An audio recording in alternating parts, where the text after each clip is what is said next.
সকালকার মানে দুপুরে খাই, দুপুরে রাঁধতে পারি না। কখনো কখনো ছোট্ট একটা সহায়তা কারো জন্য পুরো পৃথিবী বদলে দিতে পারে।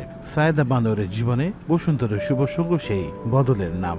বসুন্ধরার শুভ সঙ্গের ভালোবাসায় নতুন করে শুরু হলো তার জীবনের আরেকটি অধ্যায়। একটি হুইল চেয়ার বদলে দিল তার 2 দশকের কষ্টের গল্প। 10-15 বছর আমি একটা হুইল চেয়ারের জন্য মেম্বার চেয়ারম্যানের কাছে কত হাঁটিছি, আমার কোনো কেউ পাশে দাঁড়ায়নি, তারা কোনো আমার উপকার করেনি। বসুন্ধরা শুভ সংঘ তাদেরতে আমি সেখানে তাদেরতে আমি আজকে একটা হুইল চেয়ার পাইছি, খাদ্য খাবার পাইছি, এতে আমি আল্লাহর কাছে খুশি।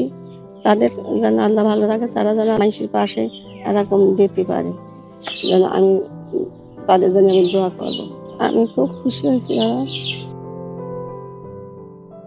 বৈষম্যমুক্ত বাংলাদেশ গড়ার লক্ষ্যে অসহায় ও দরিদ্র মানুষের পাশে এসে দাঁড়িয়েছে বসুন্ধরা শুভ সংঘ ও বসুন্ধরা ফাউন্ডেশন। শুভ কাজে সবার পাশে থেকে কাজ করে যাচ্ছে দেশ ও মানুষের কল্যাণে।